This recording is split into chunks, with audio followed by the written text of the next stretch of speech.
والإسلام ديني ومحمدا رسول الله ويقيني. Jadi apabila keadaan semakin lama semakin kritikal, maka nanti sultan, raja agung ini, insya-Allah mereka ni apa tadi saya sebut? Keturunan Nabi, Ahlul Bait. Mereka akan diilhamkan, dipahamkan, diberi faham, diberi rasa untuk berhubung dengan sekian. Masa itu keadaan ekonomi kita sangat kritikal, sangat gawat. Kalau tuan-tuan baca berbagai sumber hari ini, ekonomi sebenarnya pelan lama. Tetapi oleh kerana Malaysia ni bumi bertuah, dari dulu lagi saya kata bumi bertuah. Watilkal ayyam nudawiluha bainan nas. Allah gilirkan setiap bangsa menjadi empire dunia. Bukan atas dasar tentera, bukan atas dasar ekonomi, tapi takwa. Maka di sinilah orang-orang Melayu, orang-orang Jawa khasnya yang bertakwa, yang sangat-sangat beriman, maka diberi mereka ni karamah. Akhirnya Malaysia ni terselamat. Tetapi sebelum daripada itu, kena terima kenyataan bahawa ekonomi kita insya-Allah semakin lama semakin merodom jatuh. Sebab apa? Tadi itu. Dan akhirnya diberi kepada seseorang, itulah hero-nya, penyelamatnya, superhero-nya. Bila mana mereka tahu Islam dah bangkit daripada Asia Tenggara ni, maka Yahudi akan tekan punat. Dia tekan punat Batan tadi, maka negara dekat Asia Tenggara ni bankrupt-nya, lumpuh ekonominya, lumpuh. Tetapi Allah menyatakan wa may yattaqillaha yaj'al lahu makhraja wa yarzuqhu min haitsu la yahtasib. Maka kedua, sebelum zahirnya Al-Mahdi, maka Fatah At-Tamimi dia ada karamah. Dengan karamah itu dia membuat satu sistem Islam, sistem alternatif. Al-Islam ya'lu wa la yuna alaih. Islam itu tinggi, tak ada lebih tinggi daripada Islam. Maka dia berjaya melaksanakan ekonomi Islam. Maka tunduklah ekonomi sekular kapitalisme ni. Yang segala macam yang jenama-jenama dunia ni yang batil ni semua akan beranak. Maka naiklah ekonomi Islam.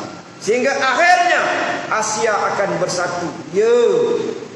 Kalau tidak tuan-tuan, macam mana Islam nak naik? Macam mana caranya? Apa makna Asia bersatu? Malaysia, Singapura, Thailand, Filipina, Indonesia bergabung. Ini namanya Asia. Apabila dah mantap, dah kuat, bila dah dapat satu kuasa dekat sini. Macam mana dapat kuasa dekat sini? Orang tengah perang-perang gaduh-gaduh ni, kan kita diberi faham sultan ambil alih. Tak lama lagi, kalau bukan sekarang secara rasmi, tak lama lagi sultan akan ambil alih. Bila sultan akan ambil alih, buat sementara, temporary juga. Sebab musuh-musuh Islam ni dia tahu, terutama Yahudi, dia tahu, dia faham sangat, dia genius. Dia tahu Islam akan bangkit daripada Malaysia, Indonesia. Kalau kita sendiri tak nampak, apa aku nampak Melayu ni bergaduh sakan, bergaduh kata mengata, jatuh menjatuhkan, ekonomi pun dah jatuh, politik pun cacah merbah. Nak naik Islam macam mana? Sedangkan Allah sendiri yang maha berkuasa mengizinkan kebatilan, maksiat bermaharajalela di seluruh dunia. Dia boleh buat, dia biar, seolah dia biar kemungkaran. Sedangkan dia maha berkuasa, dia boleh lingkupkan, kun fayakun, lingkup habis. Tapi dia biarkan. Jadi nanti akan digerakkan Islam ni secara aman, diberi kuasa secara aman. Yang tuan-tuan tak percaya, salji mana ada di Mekah, dah ada salji. Hujan yang jarang tiba-tiba ada hujan, ada sungai. COVID-19 tak pernah terfikir, ada je COVID-19 yang mengancam satu dunia. Semua tu depan mata tuan-tuan. Kenapa tak percaya? Jadi kita percaya, serah diri je lah pada Allah Subhanahu Wa Taala yang maha berkuasa. Dia boleh buat apa saja, harus bagi dia. Jadi di sinilah nanti orang akan terkejut. Bila Asia dah kuat diserahkan kepada zahirnya Al-Mahdi. Imam Mahdi disebut dalam hadis umur dia 40. Oh, ramailah di antara mereka ini berpendapat dia turun nanti umur dia tepat 40. Bukan macam tu. Bukan. Habis umur 40 tu faktor karamah, dia kan gaib. Bila dia gaib, nanti dia turun faktor karamah luar biasa. Karamah ni perkara yang luar biasa yang diberikan, yang ada berlaku pada tangan wali. Jadi Imam Mahdi ni dia wali, dia mujadid, dia khalifah. Dia pemimpin dunia, taraf dunia, Islam pulih. Jadi umur dia 40 tahun, macam 40. Bukan tepat-tepat 40, dia dah tua dah.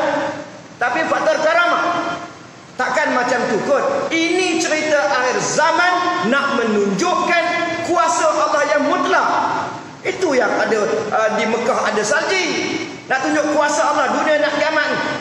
Boleh dufan datangnya meteor turun daripada langit, hentam bumi sampai habis teknologi dekat negara, dekat dunia bumi ni. Allah boleh buat. Dia boleh cipta langit. Setakat nak buat benda-benda yang saya perkatakan ini mudah sangat. Jadi tuan-tuan yang dirahmatkan sekalian, yang pentingnya ialah kita ni yang kita kena mengaku, ya Allah, nampaknya aku ni belum lagi selamat. Bertaubatlah. Saya dah dalam mana-mana kuliah saya selalu sebutkan unsur-unsur tauhid ini. Kalau tuan-tuan bangga sangat dengan amalan tuan-tuan yang banyak, yang ikhlas, kata tadi Sayyidina Umar pun 70 amalan Nabi pun dia pun tak jamin selamat. Dia pun bimbang juga di padang mahsyar. Katalah amalan kita ni yang sebanyak-banyaknya, saya ulang lagi kesekian kalinya, amalan kita yang banyak-banyak itu, kita ni tak ada kuasa, tak pernah ada kuasa. Apa yang kita buat ini sarung sahaja. Semuanya dengan izin, dengan kuasa, dengan restu Allah. Dia yang beri kita hidayah, dia beri kita taufik sehingga kita boleh beramal. Sebab itu kita beramal sebenarnya dia yang buatkan bagi pihak kita, bukan kita tak ada kuasa. Sebab itu Nabi-Nabi 124,000 orang Nabi masuk surga dengan rahmat 100%, bukan dengan amalan.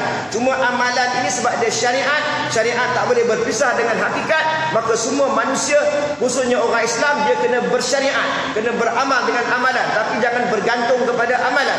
Amalan bukan Tuhan, Tuhan bukan amalan. Selepas beramal ikhlas macam mana pun serah pada Allah, lupakan saja. Sebab apa? Semua itu adalah kurniaan dia, anugerah dia, hadiah daripada dia. Yang kita tadi semayang maghrib boleh khusyuk, boleh okey, boleh steady, boleh rasa sedap, lazat, manis. Siapa yang izinkan? Allah. Kalau dia tak izinkan, apa pun tak boleh. Apa benda pun tak boleh. Jadi di situlah kita tidak ada rasa sombong walau banyak macam mana pun amalan kita. Jadi kalau begitu, maknanya orang yang tertipu macam mana? Orang yang tertipu tu contohnya dia bangga dengan amalan dia, dia rasa dia banyak buat baik, dia rasa dia dah banyak bangun malam, dia dah rasa selamat. Boleh pula menghina orang lain, boleh pula mencerca orang lain, dia dah rasa diri dia nak masuk syurga mana. Bukan macam tu salah tafsiran, salah persepsi, salah jauh sangat. Nanti di padang mahsyar dia tak selamat. Apa yang dia anggap baik tu rupanya macam debu-debu yang berterbangan saja. Jadi kesimpulan yang akhir, tanah Arab yang tandus menjadi lembah yang subur ini adalah tanda kedatangan Imamul Mahdi. Walaupun tanda bukanlah cepat sangat, bukanlah minggu depan, bukanlah sebulan lagi, bukanlah setahun lagi.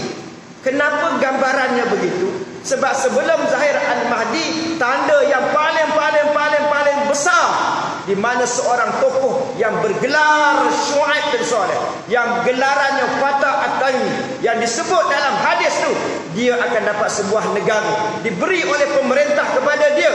Sebab negara dah gawat, maka dia terima tadi dengan berat. Sebab dia bukan nak kuasa politik, dia bukan nak kuasa negara, tapi terpaksa dia terima. Fayas'aluna al-haq fala yu'tamna fayuqatiluna fayunsarun fayu'tawna ma sa'alu fala yaqbalunahu hatta yadfa'uha ila rajulin min ahli al-bait. Kalau dalam negara kita cari satu tokoh yang mengalami tujuan, yang dia berjuang ni ada 7 tahap perjuangan. Dia bawa kebenaran, maka dia disingkirkan, maka dia disingkirkan. Yang ketiganya fayuqatiluna, dia teruskan perjuangan dia. Yang keempatnya, akhirnya payung sorun, maka dia diberi kemenangan. Payung tauna mas'adu, maka dia diberi kuasa. Pada ayat balunahu, dia tak nak. Ayat fauha ila rajulun min ahli bait, akhirnya diberi kepada Imamul Mahdi. Dia perintah 1,5 tahun ke 2 tahun. Lepas dia kumpulkan tentera-tentera dia sebanyak perang Badar 313, bawa pergi kat Mekah, berjumpa dengan Imamul Mahdi, bai'ah di sana. Selepas 2 tahun, jadi kita tak tahu bila negara Islam tu akan berlaku. Dia depend apa? Bergantung kepada, kalau negara selagi ekonomi selagi bangsa-bangsa itu okey, dia belum lagi datang. Apabila dah menggodung macam bangsa Arab tu dah teruk, baru dah sedar kerana bergaduh satu sama lain, sudah benar-benar jatuh, barulah hero datang. Baru hero datang, baru sesuai. Kalau kita sombong lagi, kita boleh, lantak kamu, jalan terus. Wallahu a'lam. Jadi mudah-mudahan kita termasuk golongan yang selamat, yang mudah-mudahan direzekikan, dipanjangkan umur, dapat bertemu dengan kebenaran ini. Wallahu a'lam.